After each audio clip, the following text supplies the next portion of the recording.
site. There are new powers here to censor your site, state mandates. To censor my site? To censor your site. You mean Truth? Truth Social? I mean Truth. Is that okay? Well, I don't think he's going to censor my site because I say only good things. Will you please uncensor my site? Yeah, we're not censoring anyone. We've got some measures which are there to protect children, in particular from sites like suicide sites. We've had too many cases in the United Kingdom of young children taking their own lives, and when you look through their social media, they've been accessing sites which talk about suicide and encouraging, if you like, children down that road, and that is what we want to stop. Nothing about censoring free speech. But this country is a proud free speech in this country has been for a very long time. We're very, very proud of it. We will protect it forever. But at the same time, I personally feel very strongly that we should protect our young teenagers, and that's what it usually is, from things like suicide sites. I don't see that as a free speech issue. I see that as a child protection issue. We actually passed a bill in Congress, headed up by my wife, actually, which was to pull bad stuff out having to do with children, because it is a problem. But I cannot imagine him censoring Truth Social. That's more of a very political run border than anybody's ever seen. The President makes it look easy dealing with illegal migration. You must be envious of his record in such a short time. Well, I think we've been discussing illegal migration is a huge issue in both of our countries. In the United Kingdom, it is a real cause for concern, and that's why we must bear down on it in all its aspects, upstream, across Europe, where a lot of ours comes into through northern France, across the Channel, working with our allies, with our colleagues, to break the gangs that are actually running this trade. But equally being very strong that when people have arrived in this country who've got no right to be here, then we should be removing them to their own country. And that's why I'm really pleased that we've been able to focus on this very intensely and get 35,000 people out of the United Kingdom who had no right to be here, because the message has to be you can't make your way to the United Kingdom. We won't tolerate our rules being broken, and if you get here you will be returned to where you came from, and it's really important that we bear down on that. We're such an attractive place for people to come if they want a better life, because we are. People coming via the rules are always welcome. Of course, we've welcomed talent and people into this country for centuries, literally. But what the British people will not tolerate is those that break the rules, those that come through irregular routes, and that's the really important distinction here. And that's what we're bearing down on. And I'm really pleased that we're through pretty well all of the international engagement I've done. All the meetings I've had, the country we've done deals with. We've done deals with countries in the last 12 months that many people thought it was not possible to do deal with when it came to immigration, irregular immigration, and we've returned thousands of people who've got no right to be here. And that, I think, is, for the British people, we're a reason. Hi everyone, so we are going to be looking at, Trump's visit to the UK, Scotland in particular, and the UK president, who was with Trump most of the time, and is it called a press conference that they did? So you've just seen some clips of that. I haven't seen it all, but clearly some disingenuous answers, some answers that I think, if you don't come away from that as the UK Prime Minister feeling like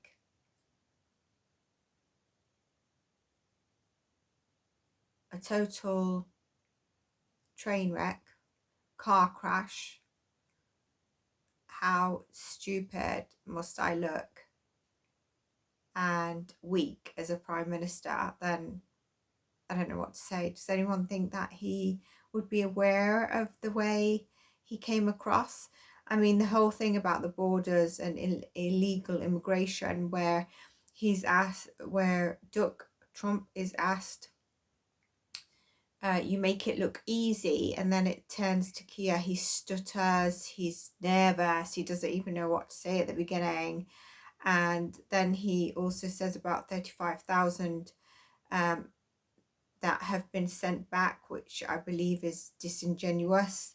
And he doesn't really give an answer. He's all over the place, and he says that day after day about the statistics, which I don't think they are correct, because day after day the statistics seem to be getting higher.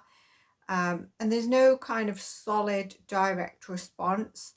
Then the monitoring of the social media for children. I think he's kind of missed the point, or they are missing the point around monitoring, because they've also then limited who they should be monitoring on that. So again, I just feel totally missed the point. So what I want to do is I want to look at the first thing that I get when I tap into the energy is I get Trump really sees him as a weak prime minister. And I think once Keir is out and he feels someone stronger is in place, he might actually say that, but in a very kind way, because I think Duck has actually changed.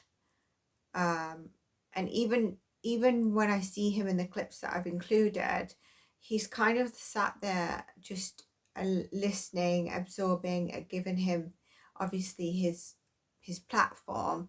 But I feel inside of him, he, as I tap into his energy, is like, man, this is weak, you know, like, yeah, I think Trump sees him weak. Probably weaker since the visit, even though I think Trump tried to make a joke of some stuff, but he was very honest. He wasn't like being disingenuous, but he might have made a joke of stuff to lighten up the energy of, you know, you look like a fool. Did anyone think it was embarrassing for the UK? If you're tuning in from the US, what did you think? You don't have to rub it in that your president is probably stronger.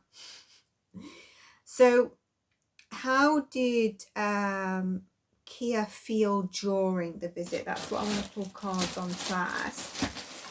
And then I also want to ask, how did he feel post the visit? Because like post the visit, he could be a bit more reflective. So show us, how did Keir start? And let's see before actually, and then during.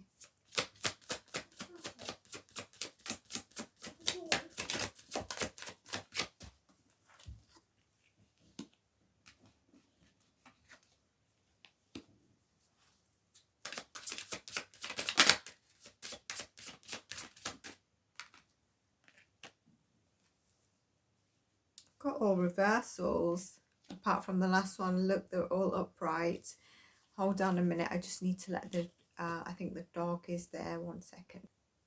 So I get the death in reverse. So before the visit, it's something that he felt was new. He felt like it was new opportunity, although he felt there was a bit disharmony in terms of the relationship with Duck. And I feel that comes across from a sense of level, like I feel like he was looking forward to it, but then there's this sense of how can I put this, like, okay, let's take the kings and the knights scene as we're talking about. Like Trump would be a king and Keir is a knight, so I feel that that energy is there.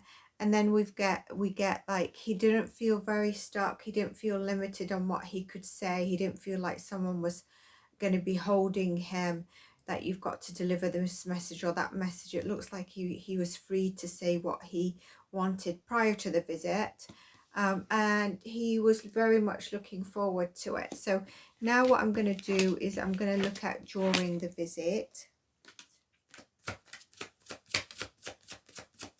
I will look at Trump as well.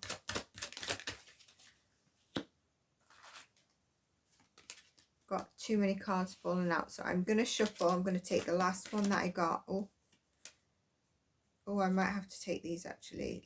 Should we take them? Let's take them. Let's take what we've got, because I feel that they're probably appropriate.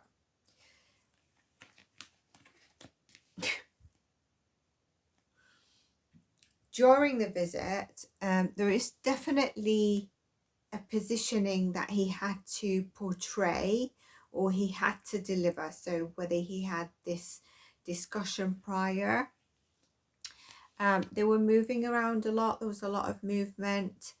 There wasn't something that went in a new kind of direction that he wanted to go in. So firstly, I think maybe a plan of where they needed to be, a location, didn't go right at a very last minute. And secondly, something that was supposed to be coming to kind of like a completion or a renewals kind of cycle was happening, as opposed to something coming to completion. There was a sudden momentum change that was very much unexpected in part of their plans. And then, you know, the goodbye he did was, it seems like a genuine, heartfelt goodbye, probably because he made such a fool of himself. He was like, okay, love you, but leave you. So how did he feel? How does he feel now? Let's see. Does he recognize that he was a bit of a, what would we say? It was a train wreck. It was a car crash, the shambles. I was going to do, but I didn't have a vote on the borders or the immigration, and the way, tying it into the UK for all countries, the way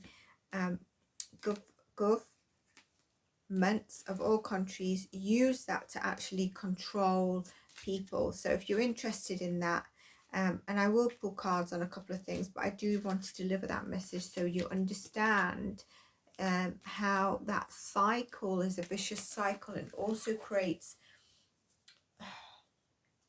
a lot of different things like staying in, frightened to go out at later times, obviously implications of the job market, it triggers hate, and etc, etc. So if you want that, so now, how did he feel with what he presented, how he presented himself, and the whole trip post it? This is Keir.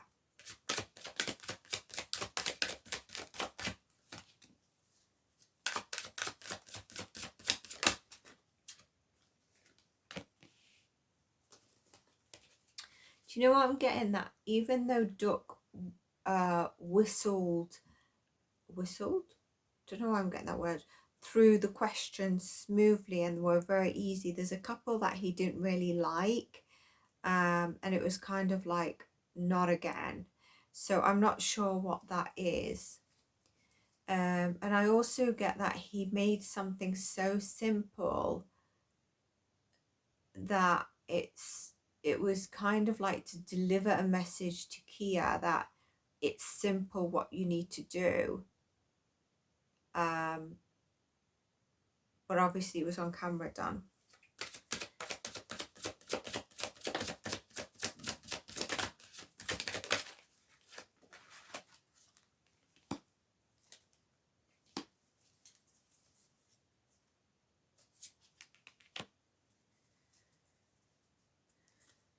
So I get that obviously it was all planned, it's teamwork that was happening during the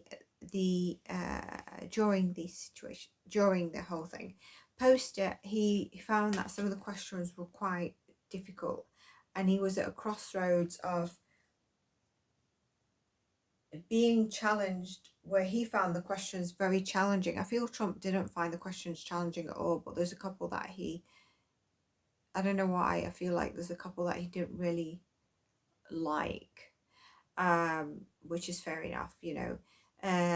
It could be that he's spoken about it too much, something he just didn't, a bit of contempt at one area, something like that.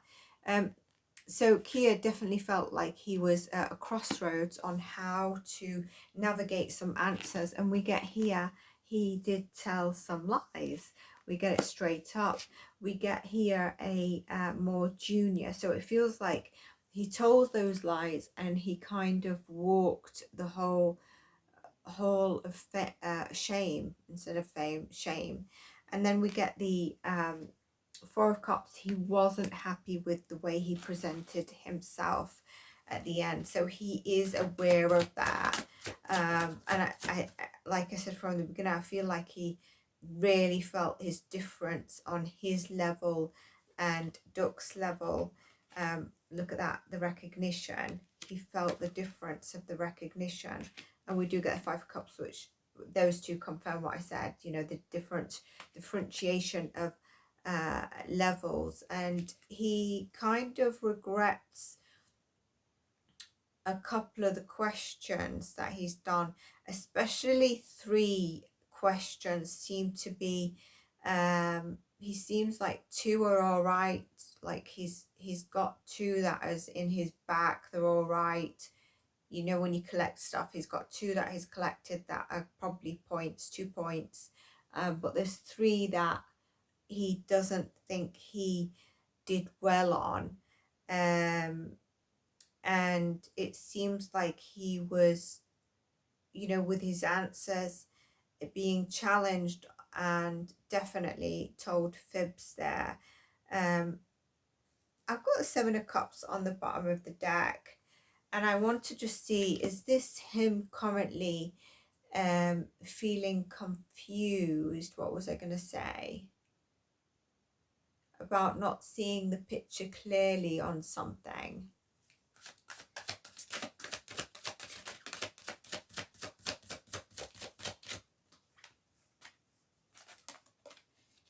Yes.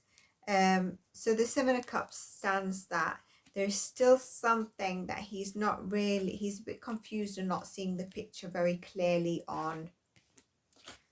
And quite a few options for him to choose in terms of what, Spirit?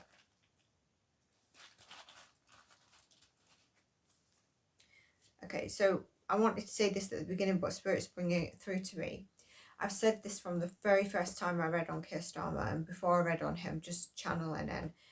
He does have a stunt. What I mean by that, either it was a learning difficulty or a stunt. There is something from his childhood which, you know, it doesn't come through. He's either learned to overcome it, to handle it, to hide it, but there is something with him that is difficult for me to say a learning disability. But you know, when we say learning disabilities in the past, it wasn't necessarily that you couldn't learn fast enough or read fast enough. There is something there that I want to say is a stunt, either in cognitive or mental or learning or something development. There is, or there was something. I am 101% sure when I channel into that, and I still get it, and Spirit's just reminded me that I wanted to mention that at the beginning of the reading. I totally forgot, and now I forgot the question I wanted to ask, which was, I don't know. But let's go on to Duck. Now, if you're enjoying this, please do let me know in the comments. I noticed that most of my subscribers are now from the US. And so the UK are minority. I'm thinking to do a royal update read. I've got no idea what's happening. I just know that recently I've seen thumbnails that Harry and Meghan were dropped from Netflix, and I was going to do a reading on that, but again, I don't know if it's something you want, and I prefer to put my energy on where it's wanted. So let's have a look. How did Trump feel during, I think he didn't have a very easy trip, did he, for some reason, during the trip?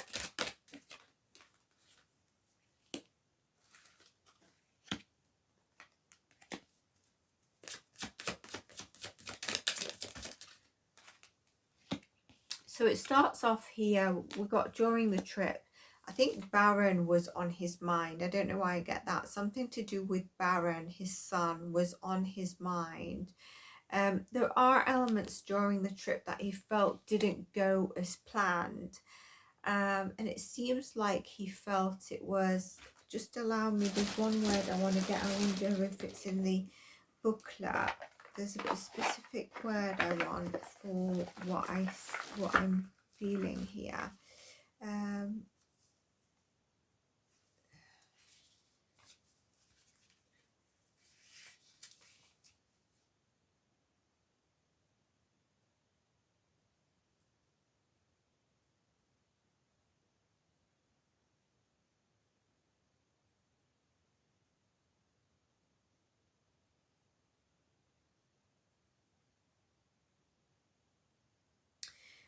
He felt the trip.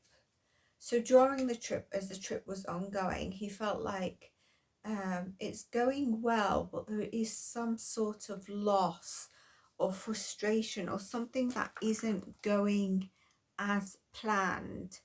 It seems like he was faced with a couple of challenging decisions, and these could be like the couple of questions that I said he didn't quite like. However, he feels like he presented himself well. He feels like with this card, I get that he dropped it a notch down. So he presented himself, yes, as the president, but when he was speaking, it was more from a level down, like an entrepreneurial level, as opposed to, so here I would say emperor as a president. He dropped it to be very simple in his wording, and that was the king essence that I see here. So that's what I get for him during the visit.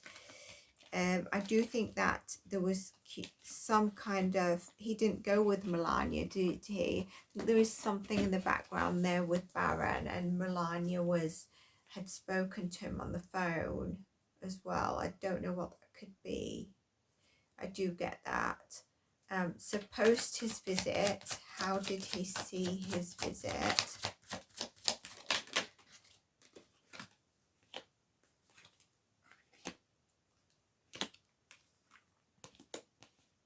Yeah, so I get here, post his visit, his focus was the house, Melania. There's something that's being held secretly about their relationship. I do get a lot of female energy here post his trip. It seems like his trip was, there was something going on beyond his role as a president. However, he felt his trip overall was successful when he looks at it from a point of view of his ego. There is someone here that I think is on his team that's a Democrat, actually, on the Democrat side, that may try to, or a far, would it be a far blue, will try to develop a strategy and use online tactics around him to say that he thinks he won this trip, when in fact he didn't present anything that showed a long-term strategy for the US. So I don't know who that's going to be, but that's what I get. Be interesting also that family dynamic that was there. So let's see what he thought of Keir Starmer. I already channeled a bit of what he thought of Keir Starmer.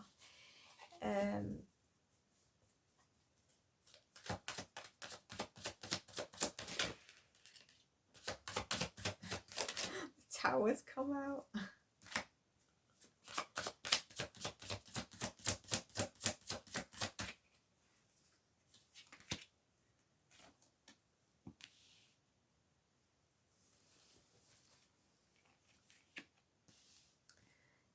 He felt like he was sneaky with his answers. He didn't tell the truth with his answers.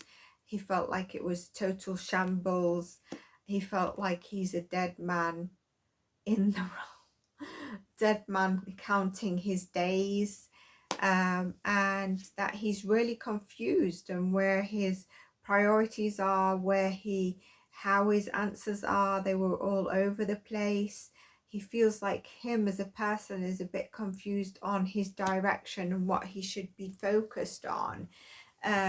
He feels like he's also acting from a place of defense against other parties, other contenders, so whether it's like Nigel Farage, etc., and acting from that wounded place to people exactly is making him be a bit more of a risk taker without a calculation in terms of his actions and what he's doing, and not making the right decisions, the decisions through fear, decisions through not seeing clearly what he should be sort of seeing clearly and making very diligent decisions around. So that's what I get in terms of how Duck saw him, as well as whatever I said a bit earlier in the read. That was an interesting read, a bit lighter than the serial Ks that we've been covering. But even if you're from the UK, maybe you want to tune into that and follow us for that. And if you're not from the UK and you're tuned in, let me know how how you found this reading. Let me know also if you are from the UK, what you thought of it, what you thought of this whole trip and whole thing that's gone on. So for now, take care, and I'll see you in the next one. Bye for now.